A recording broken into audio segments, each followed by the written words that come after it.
நம்ம மகிமைப்படுவதாக. நான் உங்கள் சகோதரி மெஸ்ஸி தவராஜ். கர்த்தர் இன்றைக்கு நமக்கு தருகிற வசனம் ஓசியா 11ஆம் அதிகாரம் 3ஆம் வசனம். நான் எப்பிராயீமை கைப்பிடித்து நடக்க பழக்கினேன், ஆனாலும் நான் தங்களை குணமாக்குகிறவர் என்று அறியாமற் போனார்கள். இதுதாங்க நம் தேவன் நமக்கு கொடுத்த வசனம். அவர் நம்மை ஆவிக்குரிய வாழ்க்கையில் எப்படி நடக்கணும்னு சொல்லி நடக்க பழக்கி வைத்தார் இல்லையா? ஆனாலும் நமக்கு நோய் வந்த வேளையில் கர்த்தர் நமக்கு சுகமாக்குவார் என்பதை மறந்து போனோம்.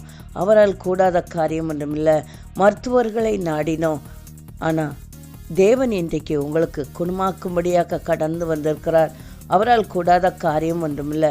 அவருடைய மன வருத்தம், அவர் உங்களுடைய நோய்களை குணமாக்குவார் என்பதை நீங்கள் மறந்து போனது தான். ஆனால் இன்றைக்கி தேவனிடத்தில் ஒப்புரவாகிற வேளையில் கர்த்தர் உங்களுக்கு இருக்கிற வியாதியிலிருந்து விடுதலை தருவார். அவரால் கூடாத காரியம் ஒன்றுமே இல்லை.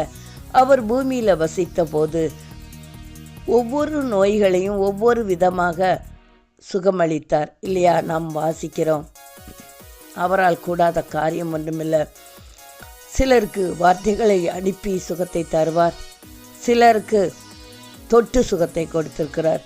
இன்று நம்ம சொல்லிக்கொண்டே போகலாம். அப்படிப்பட்ட தேவன் இன்றைக்கு உங்களையும் என்னையும் உருவாக்கின கர்த்தருக்கு தான் நம்ம நோயினுடைய தன்மைகளும் அதை எப்படி சுகமாக்கணுங்கிற எண்ணங்களும் அவர் மட்டும்தான் தெரியும் இல்லையா? மருத்துவர்களுக்கு தெரியாது.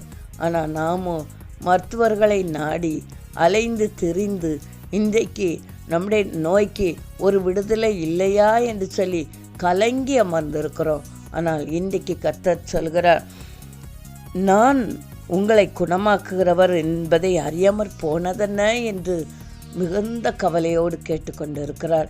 நம்மை தேவனிடத்தில் விட்டு கொடுப்போம். நம்முடைய தவறை நாம் தேவனிடத்தில் அறிக்கையிடுவோம்.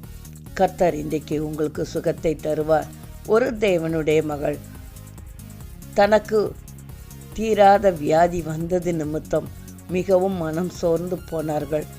எல்லா டாக்டர்களிடம் அலைந்து திரிந்து அதற்கான வழிகள் அறியாது மிகவும் மனம் சலித்து அழுதார்கள்.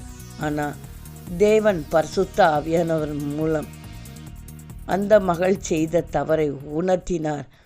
தேவன் பேரில் விசுவாசம் இல்லாமற் போனதை உணர்த்தினது நிமித்தம் அந்த மகள் தன்னை ஒப்பு கொடுத்து தன்னுடைய தவறை திருத்தி கொண்டது நிமித்தம் கர்த்தர் அந்த நோயிலிருந்து விடுதலை தந்து அந்த மகளை வாழ வழி செய்தார். அவரால் கூடாத காரியம் ஒன்றும் இல்லை. எப்படிப்பட்ட வியாதியாக இருந்தாலும் அதற்கான சுகத்தை தருகிறவர் நம் தேவாதி தேவன். ஏன்னா நம்மை உருவாக்கினவர், நம் சரீரத்தை உருவாக்கினவருக்கு தான் நம்முடைய நோயை எப்படி குணமாக்கணுங்கிற காரியங்களும் தெரியும். இன்றைக்கி தேவனை விசுவாசிப்போம். கர்த்தர் எல்லா வியாதியிலிருந்து நம்மளை வெளிவரச் செய்வார். கர்த்தர் தம்மை இந்த வார்த்தை ஆசீர்வதிப்பாராக. ஆமென்.